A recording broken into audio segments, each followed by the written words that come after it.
Hello there guys, and welcome to another one of my videos talking about our favorite hobby.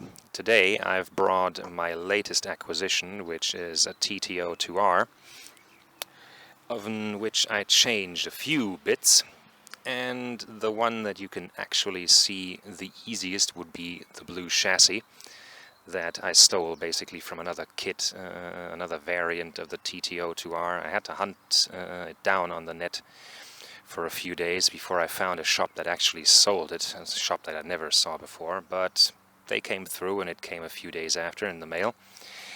The other thing that I changed immediately was the standard steering, because even in the TT-02R you're not getting steering with ball bearings, and I don't know why, because this is something that Tamiya could actually deliver, because the rest of the model has ball bearings on all four corners and in the diffs and stuff like that, so no idea why they skimped on that.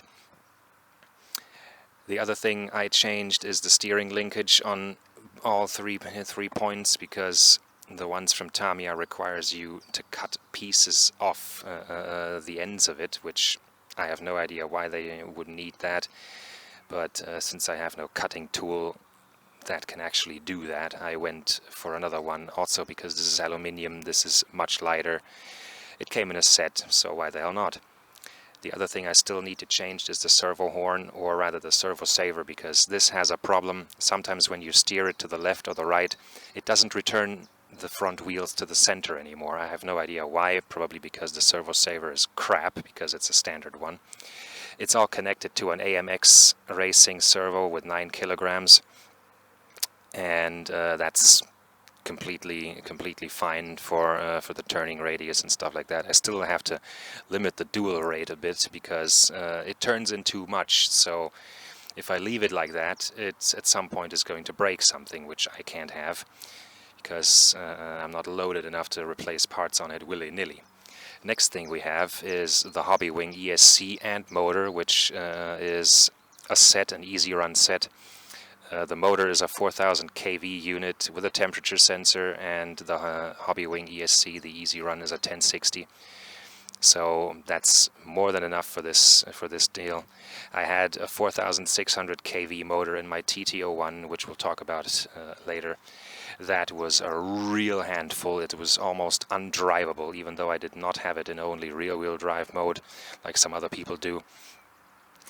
And the other contraption you see on the motor is a Yeah Racing fan with a fan booster and the appropriate mount, because with these Hobby Wing motors you have the problem that the motor wires are coming out straight at the top, and there's this little plastic piece around them, so they don't stick out horizontally but they stick out vertically, and the standard motor the fan mount from Tamiya doesn't fit on it anymore. I would have to modify it extensively, and then I probably couldn't mount the fan booster on it anymore because of space, or rather the lack thereof.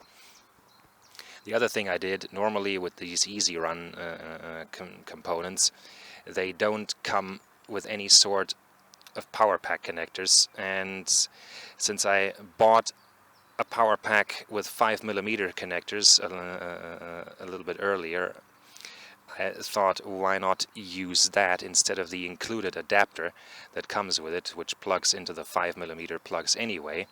So I had the shop solder on these 5mm gold-plated connectors, so I can do away with the adapter and only use it to charge the power pack. So the other thing you can see in here is that I modified the battery bay a bit, because the problem with these shorty packs is they do fit rather nicely in there, but as you can see at the top and the bottom there's about 3 centimeters of play. So if you leave it like that and not integrate this red self-adhesive foam rubber, it moves about, and you don't want to have weight shifting in the car while accelerating or braking, because it makes the car really almost uncontrollable. So these two things I robbed off the steering, which was the standard included parts. They were no longer necessary, and it makes the power pack stay where it should be.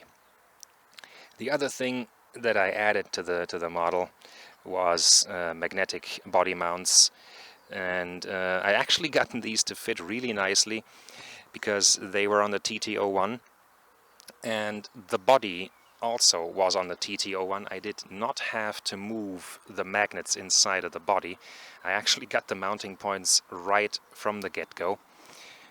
And the other thing I did was actually rob the mounting plate for the front bumper from the old TT-01E, flip it around and stick the old battery mounts from a TT-01 in here and mount the magnetic body mounts on this thing, so they're only squeezed on there. You know, the screws are a bit long, but still it works. The other thing that's new and standard from the TT-02R is the dampers on front and back. They're Yeah Racing shocks, 55mm in orange aluminium, and they work really, really nice. The other thing that I did was replace the standard wheels with HPI Works Emotion XC8 with 6mm offset. And also on all four corners the axles were replaced by TG01. It's Tamiya part number 5808. I'm also using these on my TT01 because they make the car a bit wider. It's also the reason why this Mustang Body, which usually requires a 200mm chassis, now fits perfectly, and it fits so perfectly that the wheels are actually tucked.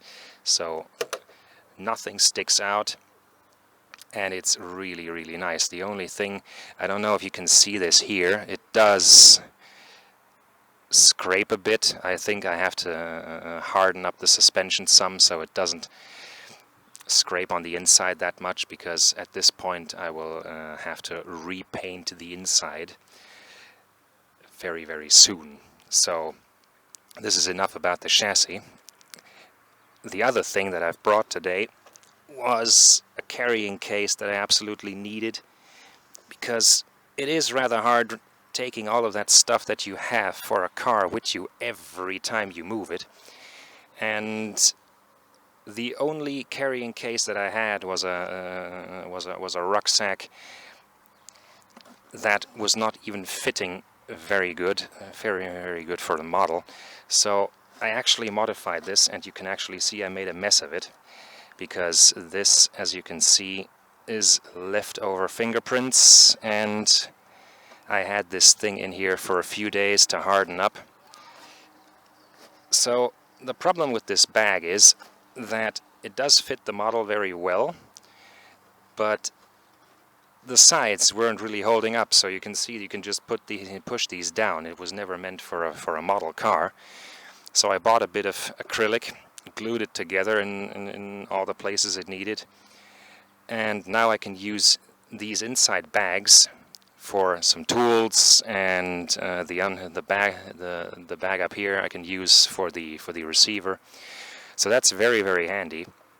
So you got everything inside. All it needs is a bit of structural bracing on the front and the back here, so it doesn't break, because it's rigid, but if you push it too hard now you might break it, so that's no good. So it needs a bit of support on the front and the back. But yeah, this is going to be my way of moving the car about when I'm in the car, because, you know, it doesn't make sense to have this thing just flying around in the back. I spent enough time of it building it. And always a concern with lithium polymer batteries is the safety for these, and for that I have consulted Amazon to find this nice ammo box. You can see this one housed 5.56mm ammunition. I have no idea for what weapon, but these come in a variety of different styles. I mean, it's probably always the same can, it's just used for different ammunition. So I will compartment that up with the same 4mm perspex, with the same 4mm acrylic, to fit all my batteries in, and that should protect them if they ever burst into flames, which I don't want to happen, of course, but you never know. So with that out of the way, let's get this off.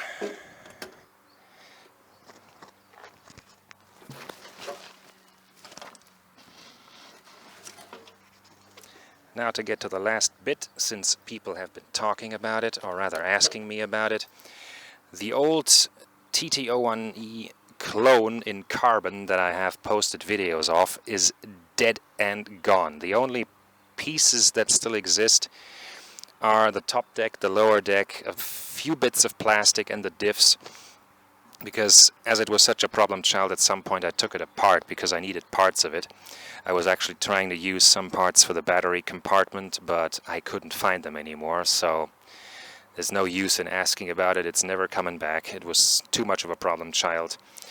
If I actually needed the money, I would probably sell off the parts, but since these things go for 90 euros on Amazon and even lower on eBay, I think there's no point in ever having to ship this stuff anywhere, because it just doesn't make sense.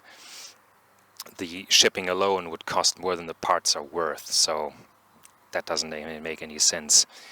The other thing is the TT-01E, which is still in existence and it still works. The only thing I need is a new receiver. Or rather, yeah, a new receiver, because the one that was in the TT-01 is now in this, because it's a 7-channel unit and it has an integrated gyro, which is something that I have no idea where to put in this, because this chassis does not have a top deck, so there's nowhere to put it.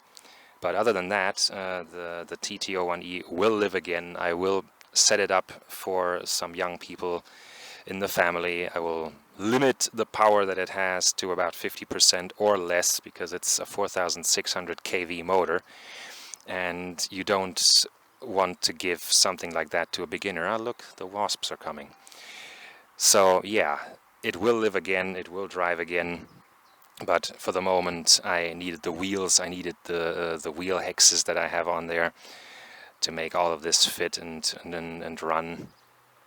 But yeah, you're going to see it again in another video, I hope. And with that,